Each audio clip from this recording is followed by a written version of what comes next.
I met Anna at a friend's engagement party. I remember it clearly because I didn't want to be there in the first place. One of those crowded rooftop evenings where everyone's half networking, half pretending they're not bored. I was leaning on the railing with a drink in hand, thinking about heading home, when she walked up and asked if I worked in hotels too. I said no, I was in tech support for a supply chain firm, but I guess I looked the part. Button down, tired face, drink untouched. She laughed. Said she was an administrator at a business hotel downtown. Told me she hated these kinds of events but came for the free wine. That made me laugh. We started talking, and before I knew it, the party was winding down, and I didn't want the night to end. She was sharp, fast-talking, sarcastic in a way that pulled you in. I liked that. She didn't pretend to be overly sweet. She was direct, kind of bold, but funny too. I asked for her number before we left, and we went out that same weekend. We moved quickly. Within 6 months, we were living together. A year after that, we got married at a courthouse. No drama, no guest list, just the two of us and a dinner afterward at a small Italian place. We both agreed we didn't need the spectacle. We weren't the type. At least, that's what I thought. Anna worked for a national hotel chain, mid-range properties, popular with corporate travelers and event people. She started out on the front desk and moved up fast. By the time we met, she was handling regional bookings and scheduling for one of the larger locations. She worked long hours, but she loved the environment. Said she liked that no 2 days were the same. A guest could come in with a suitcase full of drama, and she had to smooth it over by check-in. That kind of pressure excited her. She thrived on chaos. I had a quieter job. I worked remotely most days, troubleshooting logistics software and coordinating with warehouse teams. Nothing flashy. But it gave us stability, and it kept me close to home. I handled the cooking, most of the cleaning, and anything house-related. Anna called me her domestic king once in front of her coworkers, and they laughed. I didn't mind. I liked taking care of things. It was just how we split the roles. She brought the fire, I kept the flame steady. We didn't have kids. Not yet. We talked about it sometimes, usually after a couple glasses of wine on a Friday night. But we were both still chasing our careers, and Anna was always up for a promotion or training program. She was ambitious. Always moving forward. I respected that. I supported it. If someone had asked me a few months ago how things were going, I probably would have said good. Not perfect, we had our arguments, mostly about schedules, missed dinners, her checking her phone constantly even on days off, but overall, we were in sync. We had our routines. Sunday brunch. Movie nights on the couch. Annual trips to one of the chain's resorts, courtesy of their employee vacation perk. She was always proud of that benefit, and we both looked forward to those getaways. We had a good thing going. Busy schedules, different personalities, but we made it work. She handled her world, I handled mine, and we always met in the middle. If anything, the time apart made the quiet moments feel better when they happened. Our life wasn't flashy, but it had structure. It had rhythm. And to me, it worked. Anna's schedule was unpredictable most weeks. She wasn't exactly glued to a desk, it was more like she hovered over half a dozen departments at once. Front desk staff, reservations, maintenance, event bookings, customer complaints. She called it, playing air traffic control with no radar. But she liked it. She liked being in control. When things ran smooth under her, she wore it like a badge. The hotel she worked at was one of the bigger ones in the chain. 5 floors, conference space, pool, attached restaurant, business travelers from Monday to Thursday and weddings or sports teams on the weekends. It was constant movement.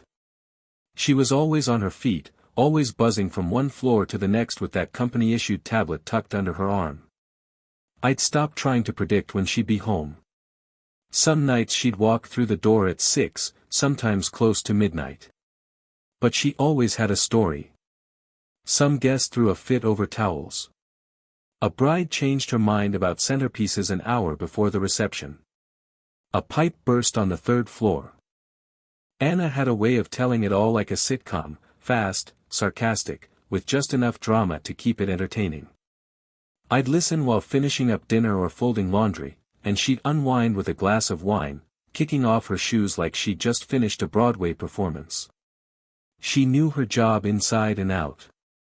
Upper management noticed. Over the past 2 years, she started getting involved in cross-location work, visiting other hotels in the chain, helping with onboarding, training new managers. They'd send her to other cities for 2 or 3 days at a time. Not often, but enough that I knew when her suitcase was sitting out, she was heading somewhere the next morning. I didn't mind. We'd gotten used to her being gone here and there. I'd hold things down at home. She'd text when she landed, sometimes FaceTime from the hotel if the Wi-Fi wasn't terrible. We joked about how all the hotels looked the same. Beige walls, patterned carpet, dim hallway lights, cookie-cutter comfort. She'd say, honestly, I could sleepwalk through half these buildings and still find the front desk. Every year, the company offered its full-time staff a complimentary stay at one of their resorts, a small thank you for loyalty. Most employees just used it for a weekend getaway, but Anna liked to make it count. We'd book a full 5 nights, usually somewhere warmer. The rooms were basic, but clean. Nothing glamorous. But the pool was good, the drinks were cheap, and the price, free, was unbeatable. I always looked forward to those trips. It was one of the few times we really unplugged. Home life was stable. No chaos, no drama. I handled groceries, errands, home repairs. She handled the momentum. We made a good team. And for all her work demands, she never let things spiral at home. I gave her credit for that. She didn't pretend to be domestic, but she kept things sharp. Bills were paid. Birthdays remembered. Travel booked to the hour. We weren't the romantic type that flooded social media with anniversary posts or couple selfies. That wasn't our lane. But the way things ran, between her job, my work, and everything at home, it worked. We had our system. I stuck to mine. She stuck to hers. And neither one of us missed a beat. The most recent trip we took together was to a hotel near the coast, one of the newer ones in Anna's company's portfolio. A beachfront location, a little more upscale than their usual properties. She was excited about it. Said it was one of the flagships of the chain and had just finished renovations. That year, we timed the employee vacation benefit to land in early spring, right before the rush hit. We had 5 nights booked. Just the 2 of us, no work, no phones unless absolutely necessary. Getting there was easy. The company covered the stay and gave a small travel allowance, which helped with gas and meals. Anna handled the booking. She always did, made it look effortless. She had all the reservation codes saved, called ahead to make sure we'd have a king bed instead of 2 queens, and even requested a room on the quieter side of the building. The hotel itself was nice. Simple but clean. Neutral colors, lots of glass. The kind of place where everything is modern minimalist, but the drawers still stick a little when you try to open them. The view from our window overlooked the pool. In the mornings, I'd sit out on the small balcony with coffee while Anna took forever getting ready inside. That was always her thing. She brought twice as many clothes as she needed and still said she had nothing to wear. We split our days between the beach, lazy lunches, and whatever small attractions were nearby. Nothing extravagant. I liked it that way. I don't need a packed itinerary to feel like a trip is worth it. Just being in a different setting, without alarms or email pings, was enough. Anna was relaxed, more than I'd seen her in a while. She still checked her phone here and there, usually under the excuse of just making sure things aren't falling apart at my location, but I didn't think anything of it. That was part of who she was. If she could go a full hour without looking at her inbox, I called it a win. One night we ate dinner at the hotel restaurant, then walked the beach afterward. No heavy talks, no big moments. Just walking. She made fun of the music the restaurant had played, some awkward lounge remix of classic rock, and then started naming all the flaws she noticed in the service, down to how the wine glasses were wiped. It made me laugh. She couldn't turn the hotel brain off, even when she was off duty. Back in the room, we watched something dumb on TV, and she fell asleep before it ended. I cleaned up the space out of habit, folded up the blanket she kicked off, turned off the lights, put away the empty glasses. Same way I did at home. The whole trip had that kind of rhythm to it. Comfortable. Familiar. No pressure. Everything ran like it always did. The third day of the trip was about as easygoing as the first two. We got breakfast from the buffet downstairs, overcooked eggs, lukewarm coffee, but Anna didn't care. She was more interested in critiquing the layout of the dining area. The way she talked, you'd think she designed half the chain herself. "This carpet's wrong for this kind of traffic," she said, tapping it with her sandal. "It's going to look destroyed in 6 months." I let her go on. She was in her element. After breakfast, we hit the pool. She took her usual spot under the umbrella and pulled out her tablet, half working, half scrolling. I swam a few laps, then stretched out next to her, and we talked about maybe going into town later that evening. She said she'd check if there were any good places to eat nearby that weren't just tourist traps. Around noon, she said she was heading back up to the room to shower. I told her I'd stick around a little longer, maybe grab something cold from the pool bar and meet her later. She gave me a quick wave and left, tablet under one arm, phone in the other. I stayed down for a while, just relaxing. Eventually, I realized I left my sunglasses in the room, so I figured I'd head up, grab them, and maybe change before we went out. When I got to the room and opened the door, everything was quiet. I figured she might still be in the bathroom. Sure enough, the shower was running, and the door was mostly closed. Nothing strange about that. I went to the chair near the window where I'd left my sunglasses and grabbed them, then sat for a second to check my phone. As I was getting up to leave, I heard her voice from behind the door. It wasn't loud, but she was definitely talking. I assumed she was on a call. But the tone of it didn't sound like her usual work mode. It was softer, more casual. Like she wasn't just giving instructions or answering questions. I said, "Hey, just grabbing my stuff," and she replied quickly, "Okay." That was it. I left. Later, back at the pool, she came down looking exactly how she always did after a shower, hair pinned up, clean makeup, casual dress. She sat down, leaned back, and asked if I'd checked the bar menu yet. I hadn't. I just said, "Were you on a call up there?" She didn't miss a beat. Just checking messages. Nothing real. Then she reached for her drink. I didn't push. There wasn't anything to push on.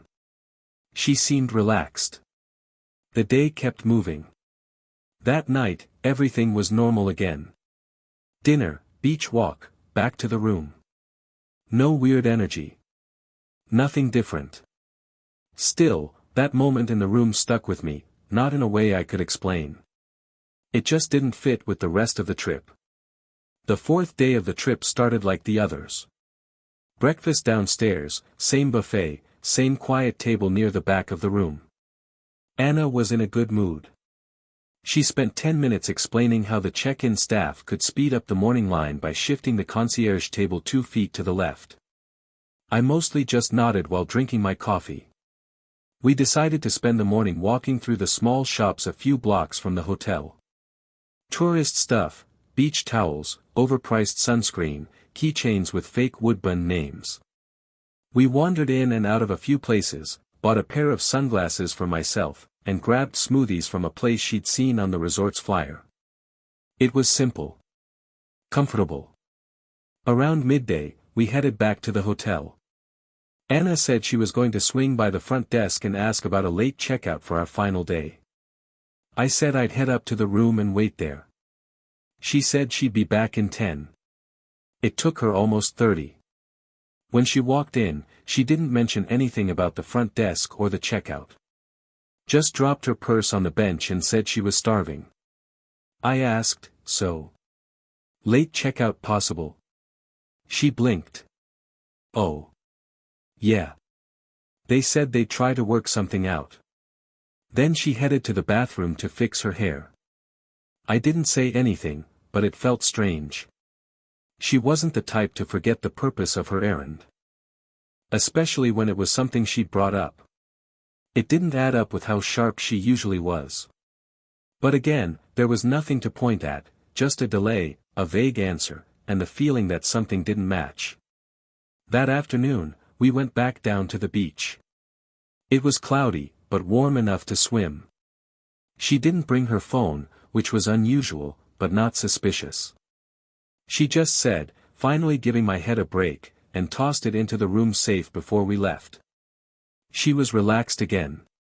Talkative. We played cards at the outdoor bar.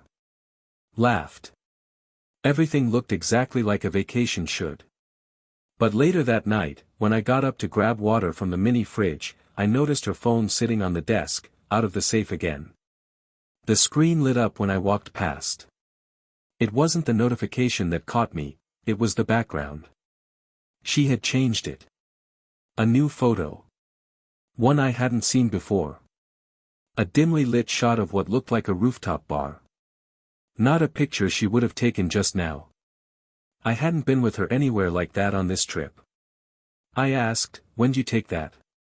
She looked up from her pillow. "Oh, it's just some old photo I had saved. Thought it looked better than the plain one." I said nothing and went back to bed. The next morning, Anna got up earlier than usual. I woke to the sound of the shower running and the blow dryer starting a few minutes later.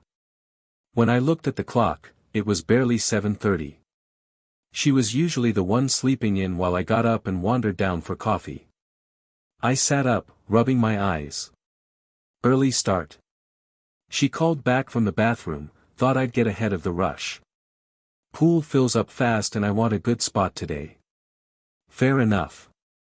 She came out with her hair pinned up, makeup on, a new bikini top I hadn't seen before, and one of those loose button-down shirts over it. She looked good, better than usual for just a pool day. I made a comment about it. She smiled and said, "Just because we're on vacation doesn't mean I have to look like I gave up." That was her humor. A little sharp, but meant to be funny. I laughed and let it go. She grabbed her tote bag, sunglasses, and phone, and said she'd go down ahead of me to get chairs. I told her I'd be right behind her after I finished waking up. 10-15 minutes, tops. When I got down there, she wasn't at the pool. I looked around, checked the far side, the shaded end, even walked around the back where the hot tub was. Nothing. I tried calling her, no answer. Figured maybe she went to the restaurant to get something or stopped at the front desk again. Another 15 minutes passed. I texted, "Where'd you go?" No reply. I walked back up to the room, more confused than anything. When I opened the door, she was inside, towel around her waist, holding her phone, startled for half a second when she saw me. "Didn't think you'd be back already," she said. "I thought you were at the pool." I was. It was too crowded. So I came back up to wait.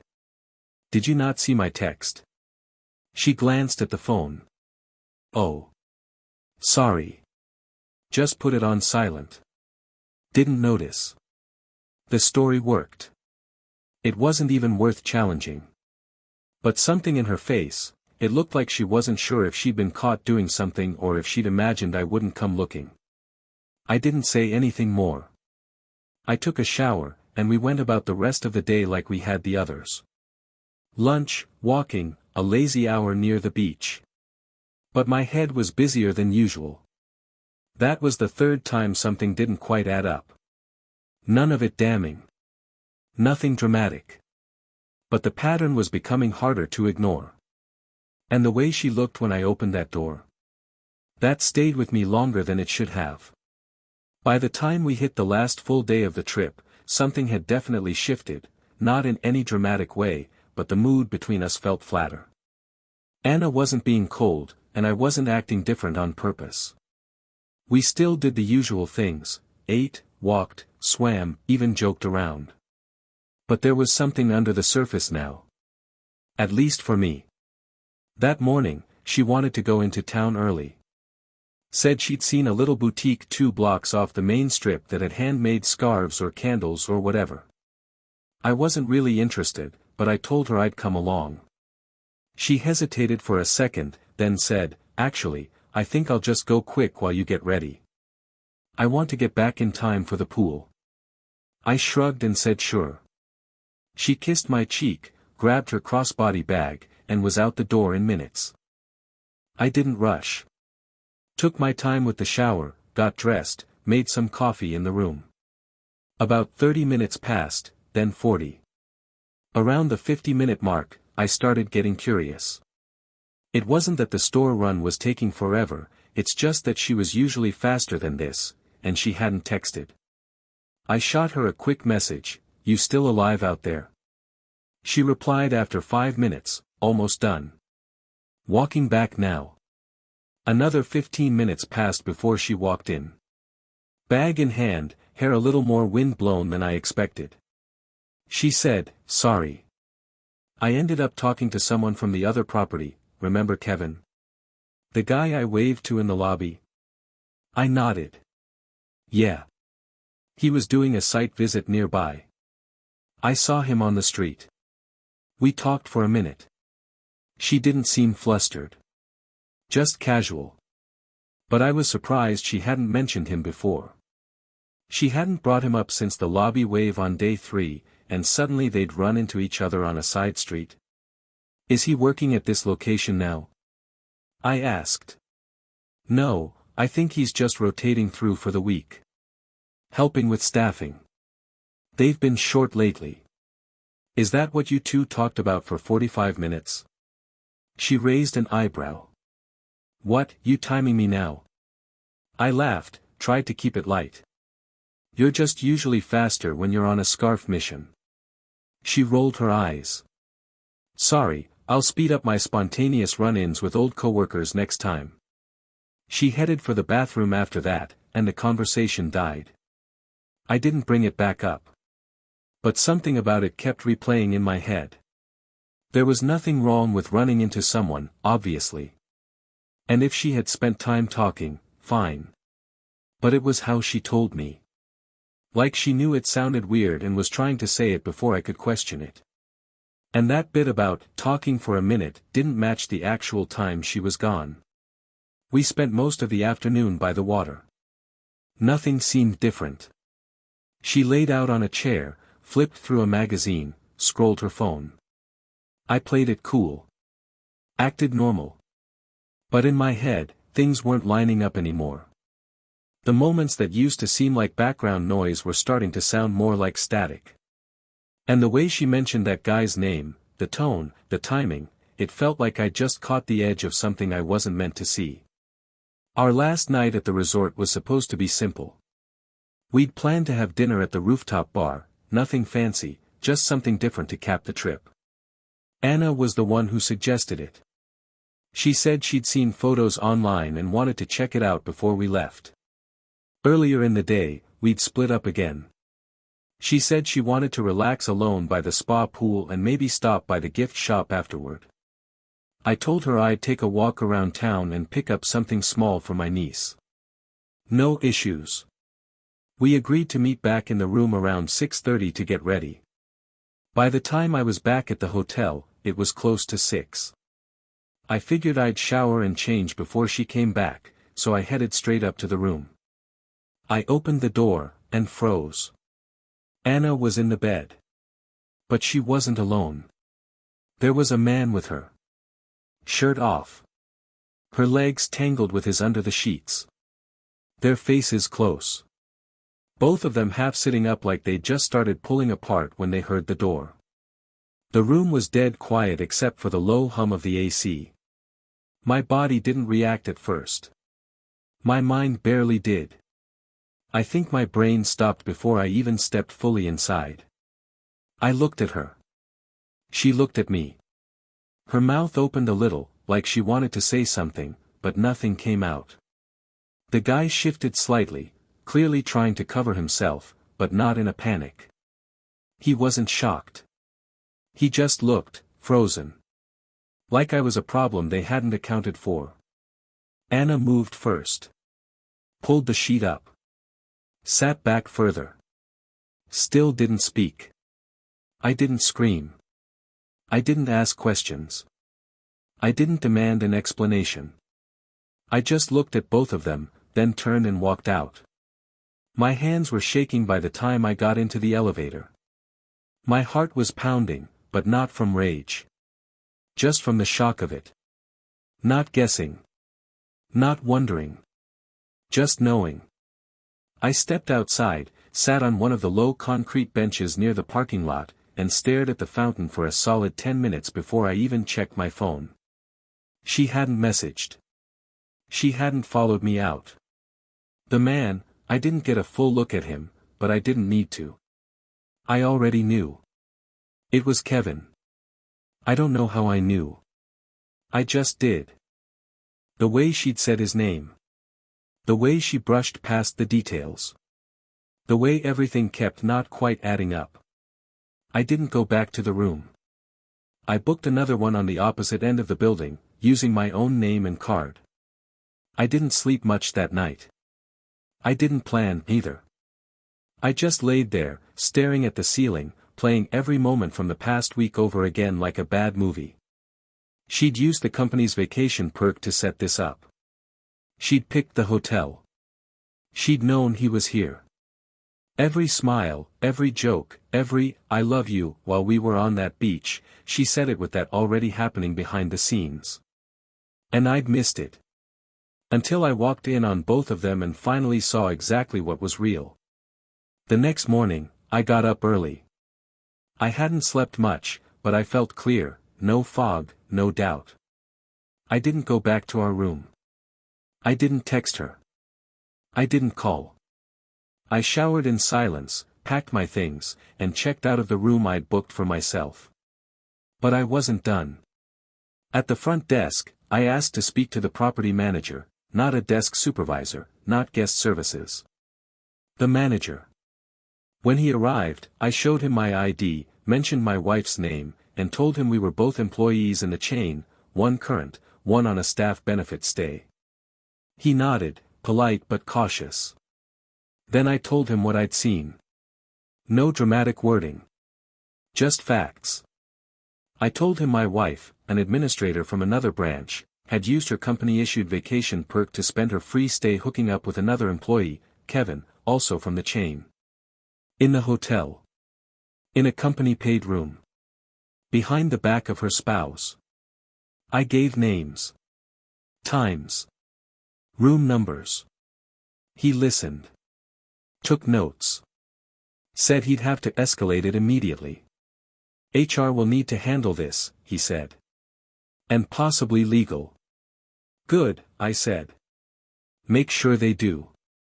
Then I left. She didn't know I'd gone yet. That's what I wanted. I walked 3 blocks into town, found a small cafe, and sat with my phone for over an hour. During that time, I locked her out of our shared accounts, banking, flight apps, cards. I didn't cancel the return flight, but I removed her from the reservation. I changed the PIN to our joint card. I had everything on me, my ID, my credit cards, and the keys to our home. She had nothing but what was in her purse.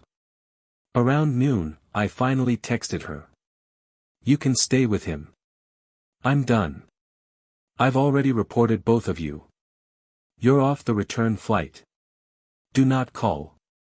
I didn't get a reply right away. By the time I boarded the train out of town, because I wasn't even giving her the dignity of flying back on my dime, she had tried to call 4 times. I didn't answer.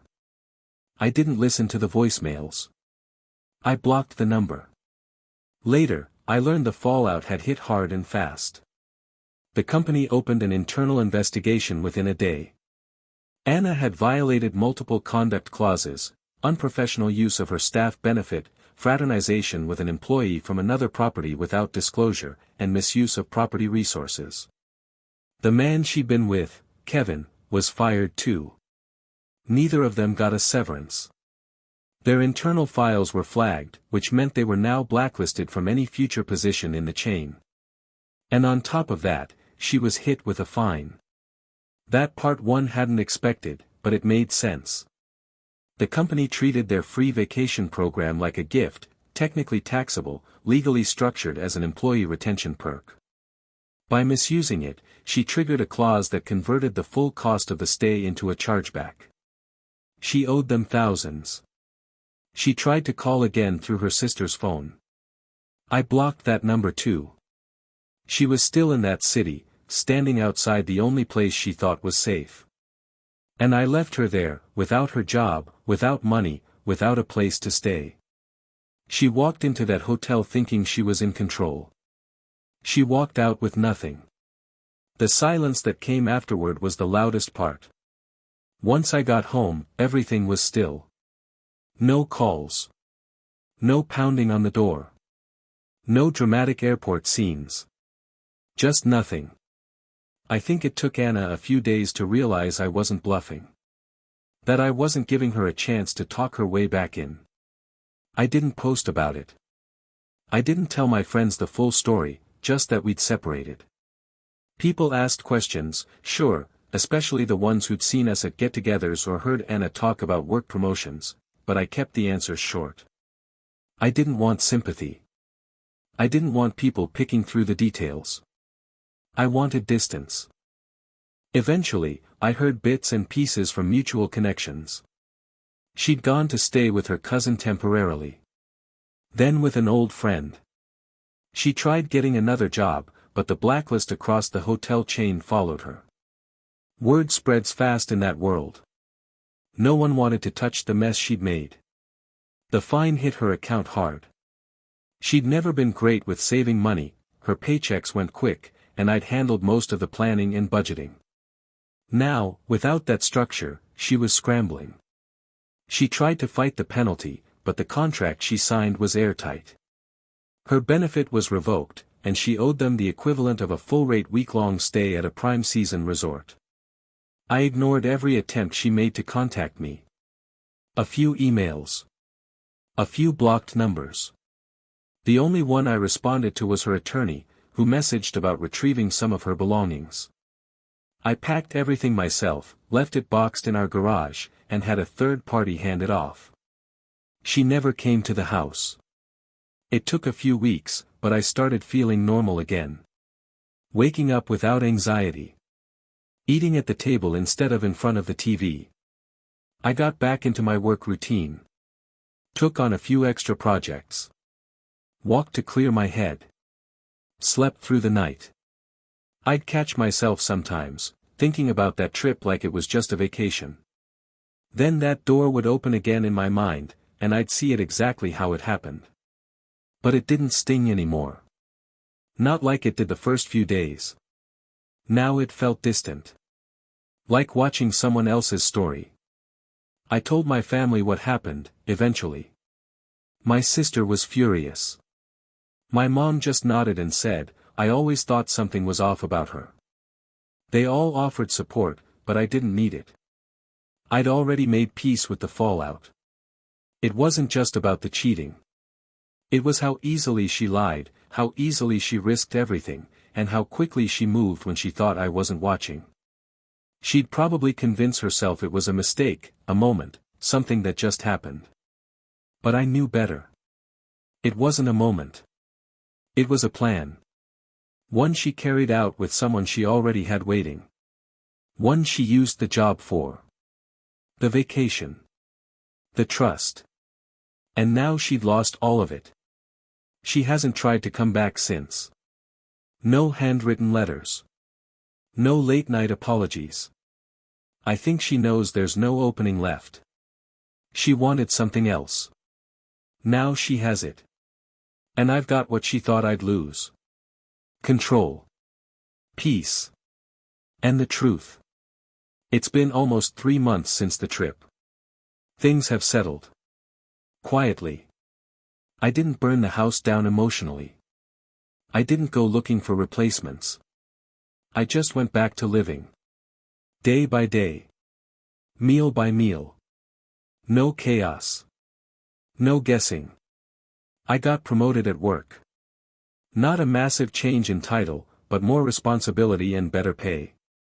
The kind of thing I might have told her about once. Now it just lived in my head for a few minutes before I got back to whatever I was doing. The satisfaction didn't come from sharing it, it came from knowing I earned it without her in the picture. The house is still clean. Everything's in its place. I replaced the key code. Changed the locks for good measure. There's no trace of her left here. I boxed everything up, her clothes, her stuff from the bathroom, even the dumb coffee mug she used every morning. Gone. Out of sight. Out of reach. I haven't heard from her in weeks. Not directly. The last I heard, she was trying to pick up work in hospitality on the side. Freelance event support, maybe some admin gigs for smaller venues. Nothing stable. Nothing long-term. That part didn't matter to me. I wasn't tracking her out of revenge. I just wanted confirmation she wasn't anywhere near my life anymore. Her name's not on anything now. Not the mortgage. Not the utilities. Not the accounts. I did the paperwork. Filed everything. Got things locked down tight. She disappeared off my radar the moment I walked out of that hotel. And somehow, it didn't break me. That's the part one keep thinking about. I thought it would. I thought seeing her in that bed would crack something permanent. But it didn't. It was like pulling a curtain back and finally seeing what was always there. I didn't need to yell. I didn't need to cry. I just walked out and started cleaning house. People keep asking if I'll date again. I don't have an answer. Right now I'm not in a rush. I'm not avoiding it, but I'm not craving it either. I like the silence too much. I like eating when I want. Sleeping when I want. Watching something dumb without someone judging it from across the room. I still think about the trip sometimes, not her, just the absurdity of it. The fact that she set the whole thing up. Picked the hotel. Booked the room. Packed a bag.